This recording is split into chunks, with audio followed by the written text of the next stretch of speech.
Good afternoon. My name is Dr. Susan Outlaw, and I'm from Metro Deaf School, located in Minnesota. If people need captions, you should be able to have automatic captions come on, where you can. So I just want to make sure it's accessible to all. And we're going to go ahead and get started. Well, thank you for making time this afternoon. Or this morning, depending on where you're located, to see this presentation. And I really hope that it kind of encapsulates what you're looking to hear. We're going to talk about special education. We're going to talk about refugees and immigrants. And we're going to talk about the need for play in education and what research is currently telling us and what that looks like. So these are some of the students that are all signing play. And just that concept of play in this whole conference is not just for general ed students. It's not just for gifted students. It's not for students who are at grade level or above. Play is for everyone. And we really want that to shine through in really all of the different presentations that you'll be watching and seeing. Is that play benefits all of our students. So to start, I'm going to ask you questions. You can use, it says question and answer feature, but you can use that to put. But I want you to think about maybe one word, 2 words that describe what does education mean to you specifically. So I'm trying to think about, general education. If somebody says they're in the field of education or they work at a school, what do you picture? What do you see?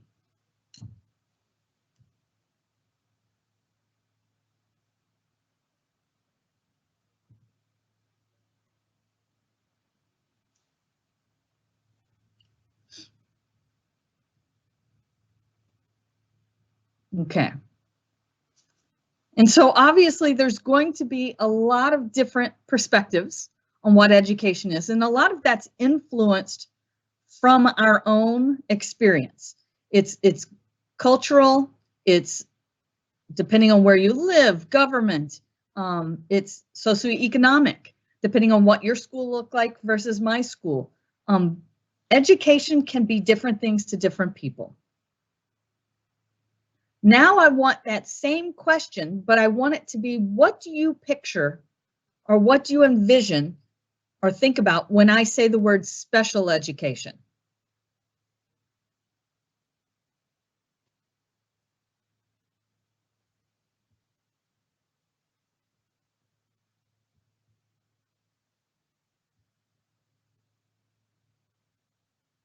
So I want you to think about, what does education mean to you?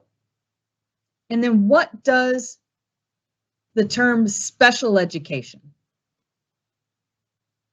When you think about that, when you picture that, and you can use the question and answer feature and put 1 to 2 words, what does special education look like or mean to you? And again, I know that this can be influenced by culture, by government, all of those different factors go into that. But think about, what does special education, what do you picture, what do you think about that? We're going to come back to that as we go further into this. We're going to come back. Holistic development is for sure.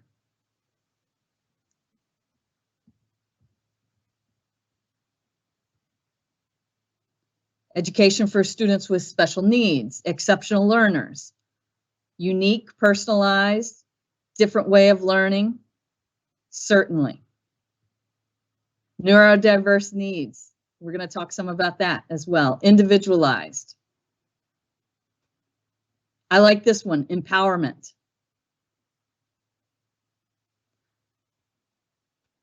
A lot of that is going to be hit on today, because research has been done with special education and with play in the classroom. And we're going to talk about, what does that look like And why isn't it happening more often? But thank you all for kind of putting comments in there. So a little bit about me. I mentioned that I work at Metro Deaf School. We have about 150 students. We just opened a birth to 3 program, so we have children from birth all the way to age 21. A lot of students might graduate at 18 and go off to university or a trade school of vocation, but we also have students who do a transition program from 18 to 21, depending on kind of how their team individualizes that for them. We're located in Minnesota, and so we're really north. I will tell you, I'm in Denmark here presenting, and I was extremely saddened that it has snowed today. I thought I was getting away from the snow to come here, and yet there it has been. So otherwise, I feel very at home with the snow. We have students from all over the Twin Cities, which is Minneapolis and St. Paul. And we have students who really are from all over the globe. I have this picture specifically because we're kind of in a unique situation. We have about 27% of our students are first or second generation refugees. Then we have another probably 16 to 17% of our students are immigrants. So we have a lot of children, young and old, coming to us with various backgrounds. And I think that makes play even that much more important. And I'll go into some of why, but I do want you to kind of get an idea of like what our school looks like, because I'll have pictures throughout of some of the young children, but we also have high school. We have kids that are doing college in the schools and taking university level classes while they're still in high school. And we have students who are very individualized with adaptive curriculum. All of that can still be done with play. So when we think about play, I think the first thing that many people think of is just free play, fun, going out and doing what you want to, if that's outdoors, if that's in a gym. It's kids having full reign and doing what they want and exploring. And this is extremely valuable and important. But I also want us to broaden that a little bit, because we do see a dichotomy, and it's been written about, that people don't understand how play and work can kind of be together. How could you have learning and play be together, or rigor and play? So we're going to dive into that just a little bit. And so I think of play as being on a spectrum. So I see one young man, little guy here. He's having free play time. He was allowed to use, a straw to blow bubbles, to do what he wanted. That wasn't part of anything that was set up by the teacher. It's not aligned with any curriculum. It's just an opportunity for him to create and explore. And that's really valuable. But you'll see on the other side of the kind of the line I drew, and again, it's a spectrum. It's not black and white. There's numerous degrees. But we have something that a teacher set up, and it was in high school, and it was a crime scene.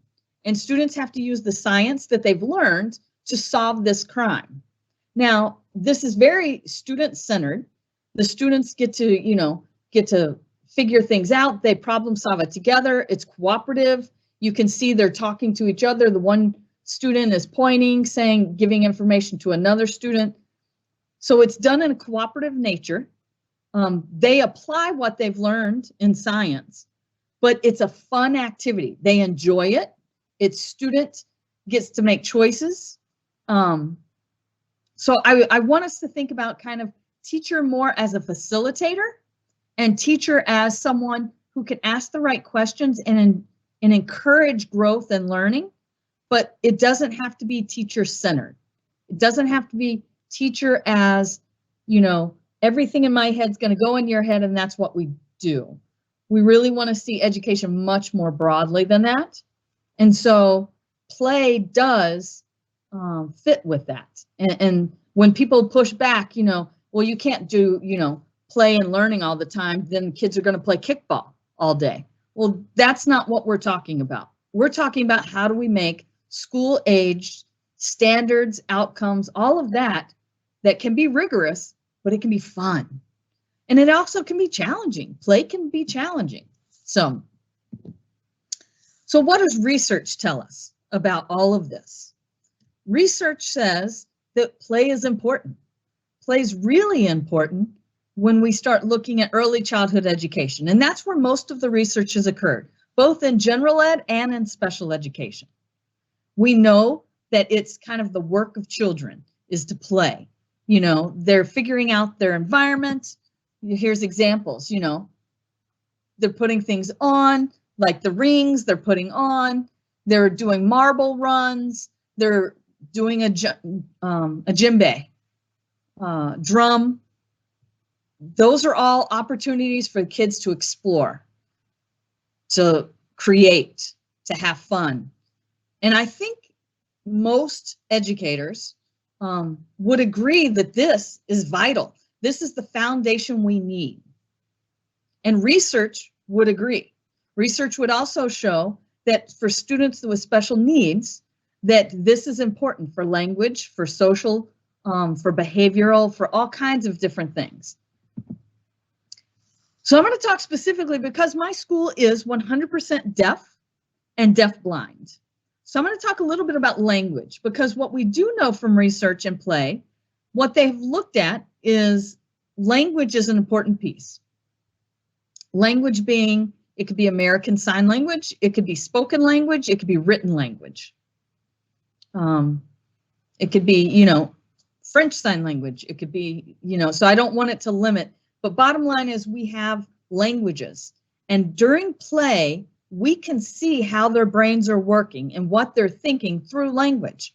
We can also see if there are concepts that they can explain through gestures, but they don't have language for yet. There's been a lot of work. Dr. Jim Cummins in Canada has done a lot of work with BICS and CALP, and he calls it basic interpersonal communication skills, and CALP is cognitive and academic language proficiency. So for ease, we typically call it just social language and academic language. Kids who come to us often are language deprived. They haven't been in a situation where they have accessible language. This doesn't mean that it's their fault. It really has nothing to do with them. It has to do with their environment. If their environment doesn't allow them to have accessible language, then they're at a loss. If they've been birthed into a family that uses a visual language, then they've had accessible language since they were born, and they followed that same trajectory of language development. So when I talk about social and academic language, often our students have a stronger social language, but have struggled with academic language. Sometimes because they haven't had formal education, sometimes because their parents are trying to learn a language at the same time as them, and it's a challenge, it's hard. So we see students, they have social language. We as a school try to teach academic language. But where do those two meet? Play allows students to use social language, but it also allows us as teachers to give them academic concepts, to give them labs or experiments or fun things to do. But they have to then use language to do them. And it could be in pairs, it could be in larger groups. When they do that, often they're using a social language, but they're trying to explain an academic concept. This is what Douglas Barnes from the UK, he would call that exploratory language. And I think this is vital because this is where their brains are getting ready for that academic language piece, but they're using what they know already, that's social language. So I would encourage us all to have more play, to really have hands-on, have concrete things that we can do, and then encourage us then to get to that academic language. And that's not something that has to be directly taught. It could be modeled in a playful way. We've had, science teachers who put on a lab coat and then they'll do more academic language when they're wearing a lab coat and more social language when the lab coat's off. Anything that helps them kind of realize that. And it makes it fun. Students then can put on the lab coat when they're doing presentations. We want that to be fun, but ultimately we know that this is helping language skills. We also, as educators, know our kids, even those that don't have a lot of formal education, they come with funds of knowledge. They're not blank slates. They come to us with experiences, be that good or bad or whatever. They have a lot of knowledge, and sometimes they just can't get it out because they don't have that same language skill. So play allows us as the teacher to observe, to kind of connect, to see where they're at. You'll see here a picture. It was done in art, where they have a lot of freedom to use different media in art. And so this student didn't have a lot of language at that time, had been in a refugee camp in Thailand, but they could gesture and explain so much about what happened after they did this piece of art. And that's, I think, vital, is that we're showing, number one, we want to know what their experiences are, and we want to build from those. We want to give them the language then to explain that.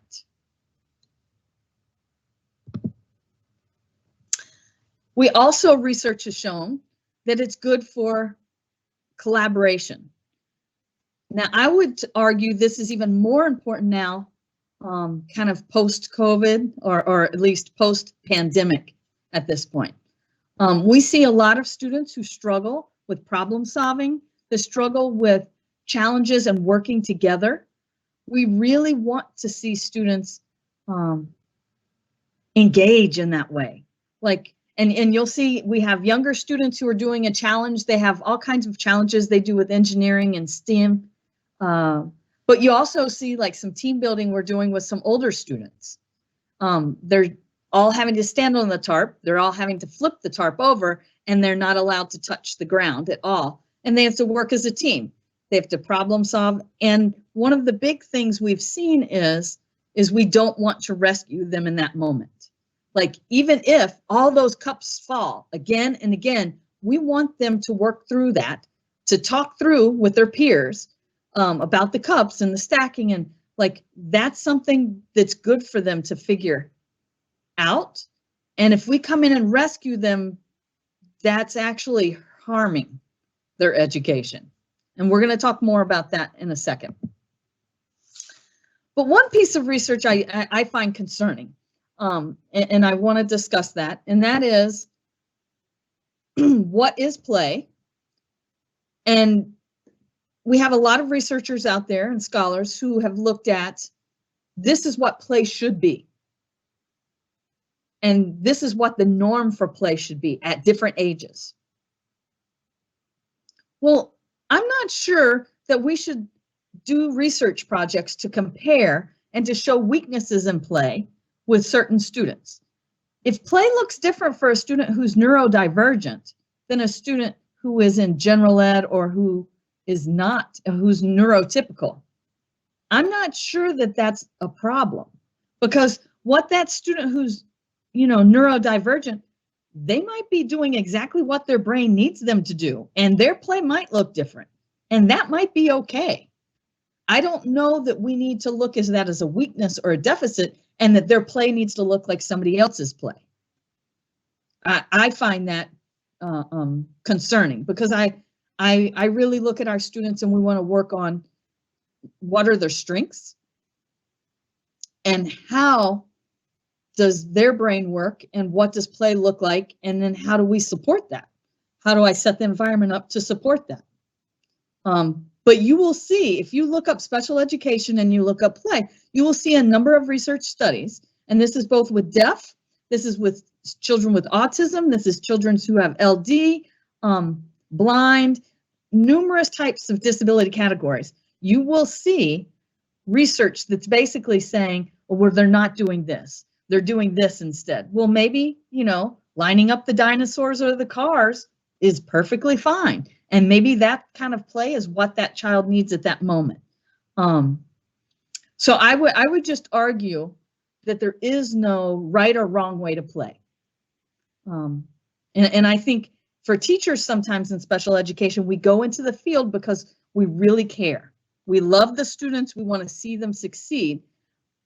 But I also think the governments and the field itself looks at the weakness. Why do they qualify for special education? And how do we remedy that? And if you talk to people who are neurodivergent or who are deaf or things like that, they don't want to be fixed. And I feel like that's pretty important for us, is that maybe there's no fixing and there's no remediation. Maybe it's we work on their strengths, they're visual learners or they're tactile learners, and we have the environment fit their learning needs.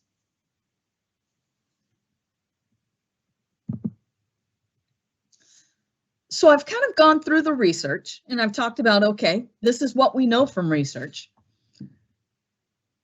The question comes, yes, early childhood, I do think, by and large, is doing more play. But I don't think we're doing that at school age. And I want to talk about why. Why is that not happening at school age with students with special needs or refugee students or second language learners? What I argue is very, very well-meaning teachers and educators in general, and some even politicians and people out there trying to make decisions for our students. They care, but they want to focus on the weakness. They want things to be kind of the same. And they also really kind of go in and rescue. They don't want to see a special needs student struggling.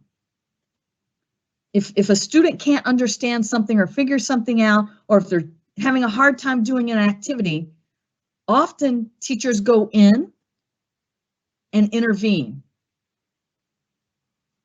And while that comes from a good place, I think it does more harm than good. And I really think what all of this boils down to is, do we have faith in the learner? Do we believe that our students, if we give them project-based learning, that they can come up with a good idea and that they can research that good idea? Do we believe that they can solve problems that we give them, that may be multiple steps, that maybe they have to work collaboratively with others? Can they do those higher level science labs or math activities? And all of those can be fun, can be hands-on, can be play. But do we have faith in our students, especially special education students or refugee students who have limited formal education? Do we have faith that they can do that? And from my travels and work around kind of the globe in deaf schools and in special education schools, I would argue that's the paradigm shift that has to happen first. Play is wonderful, and we want play. We want to get more play into schools. But we as educators have to really kind of analyze, I don't have to be the center of the classroom. I can be a facilitator. And I use that term facilitator instead of teacher to help educators understand that we're facilitating the environment, the student, helping them find how to learn, helping them find how to solve problems. Our world is so different and they have so many resources available to them at this point. So that's what I really want to challenge all of us, is kind of what is that paradigm? So I have examples of some different students problem solving. And sometimes teachers have to let go, even if you know they're doing something wrong. Let's say you're doing a project with engineering and you're doing like building a bridge and how strong a bridge would be. And you see a group kind of going the wrong way. You can ask questions. You can certainly kind of edge them or help them, work together as a team. But by and large, let them fail. That's okay. Because then they can go back and they can work together again and they can find solutions. If you go in and you just tell them, oh, well, that's not going to work because that's too weak in this area, you're going to have to do it in this manner, they don't get to experience that learning. Not the same way that if they figured it out themselves. They also don't get to experience that same feeling of success and joy when they get it. And that sticks with students. So when students, are doing activities, we have to let them. And we have to have faith, again, that they can.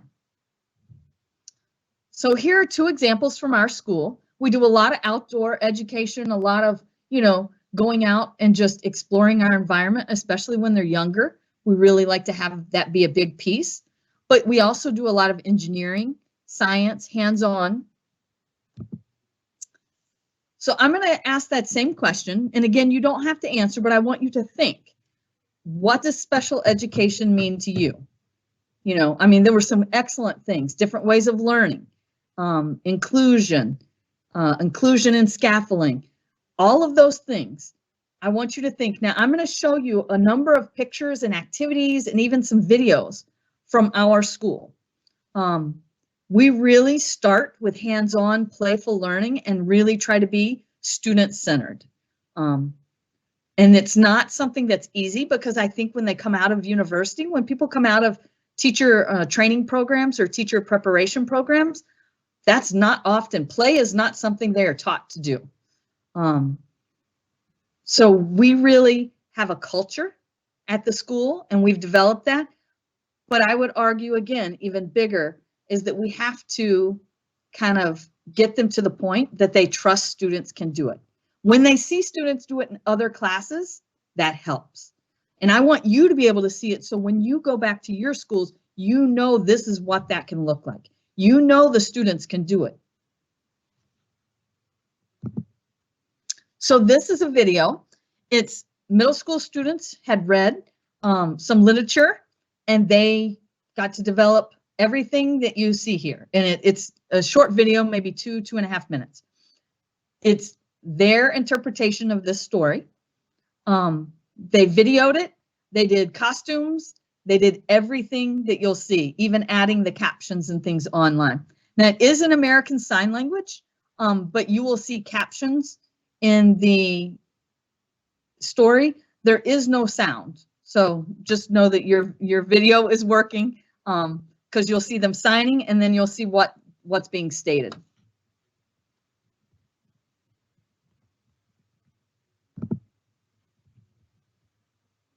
Who's ready to have? Oh, here we go.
Hopefully you got to enjoy some of that. I love seeing our kids be creative. I love seeing how they see the world. So there are other examples we'll have here. These are with some older students working with younger students. The older students actually have an opportunity to develop, ideas, activities. They have books they'll read to the younger students. All kinds of different, like I said, media. You see he has it in both English, and then he has the item that he made to train himself. We have cooking classes. Students not only do just the cooking, but they actually plan menus. They actually do baking competitions, the Great MDS Bake Off, and things like that.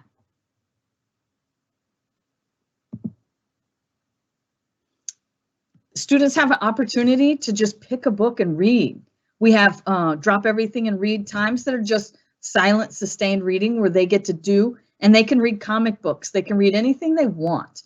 There's no forced, kind of concept. We really want to just foster that culture of reading. And so I think that's an important piece, again, is that students have choice. They have some autonomy with that, and they take ownership of their own education. On the right, you see this is one of the STEM, and so some problem solving things that they were doing. Older students tutoring younger students, working with them. They do all kinds of fun things. You have a student doing a presentation all about himself, things that he likes. But you have another student, the one who has the globe. He actually made the connection with the book he had seen and with the globe that he had seen in the classroom. He's signing rocket because he was actually playing with a rocket and where it was going and things like that. But that's an example. At that time, 3-4-year-old, making connections with books, with the globe, and with his own love of rockets and space.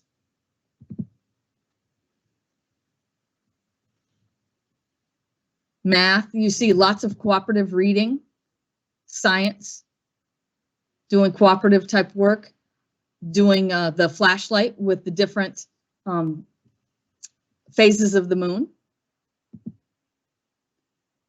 And again, this is even with older students, and I intentionally wanted to have a picture of older students for you to see.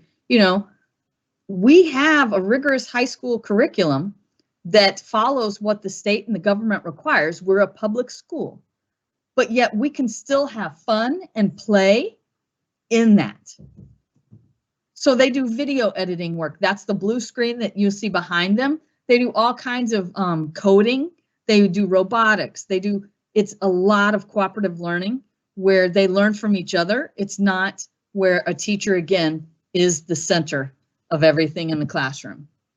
We even have kids, they do woodworking. So they have projects. They can decide if they see a project they want to do in the community, in our school, they can kind of decide, okay, how do we want to approach this? And how do we work together? And what are we going to make? So it's a nice opportunity. We have younger students, all kinds of different things when they're exploring the world. Always fun to see. And then we have free play where they do have opportunities. Outdoors, they have all kinds of opportunities to play. Not just on the playground, but we have a park that's right behind us. We have a lake and all kinds of fields. And we have other examples of cooking, of course. This is, I mentioned our Birth to 3 program. Our little ones getting language and playing. More of that outdoor opportunity. This was an example where they were challenged to do at home, remake, or recreate a famous piece of art. And so this is obviously the Scream, but it gave children an excellent opportunity to really analyze different pieces of artwork and then to, make it fun.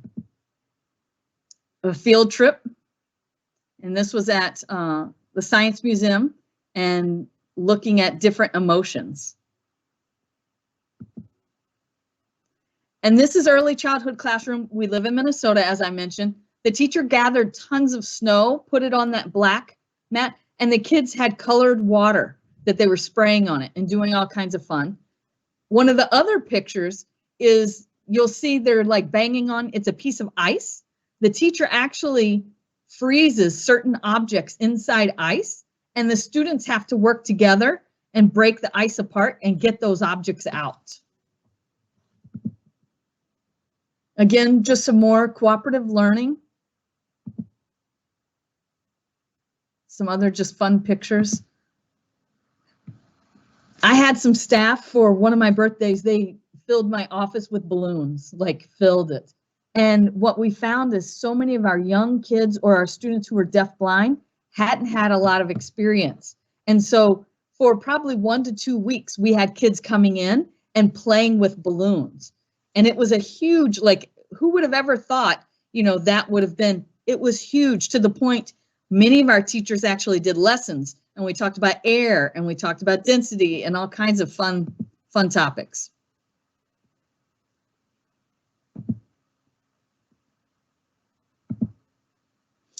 We have food trucks that come, and we actually had one come before it was actually selling food, and we let all the kids go in.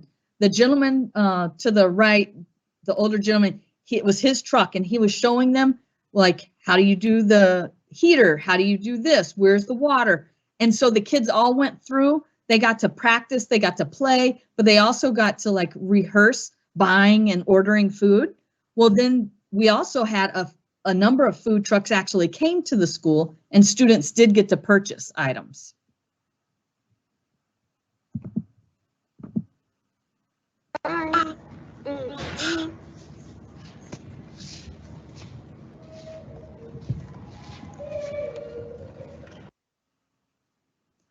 I include that because he's saying, bye, see you soon.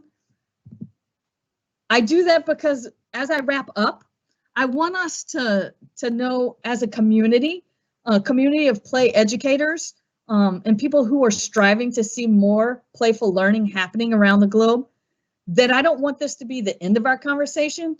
I'd see you soon. Like, I want to continue this conversation with you all. I have my email there. And yes, these are just 2 girls at school that these are things that they did. One during lunch period had put cucumbers on her eyes. Maybe it was a hard morning. But I find a lot of joy in education. When kids are having fun, I'm having fun. Even as an administrator, if I can walk through and see engaged students learning, but enjoying it, enjoying that process, that's huge. So I do hope that I can keep having conversations with others, and I will let you know here. I do have this. Just if there are people that wanted to see references, you can take a picture or whatnot if you wanted to look anything up. And likewise, I can go back. So if you want to email me, I'm more than happy to, again, start that dialogue in different schools. But I'm hoping that with this presentation, you've kind of changed maybe a little bit of your thinking and paradigm about what special education can look like. That's why I wanted to include so many pictures and videos, is that really challenge that notion of just focusing on a weakness, or can we really focus on the strengths and build on that with our students? And I encourage you, please try and work with other teachers and talk about that concept of having faith in the learner, having trust and belief that they can do it. I know it's not always easy, but I know this group of educators is one that's going to change the world.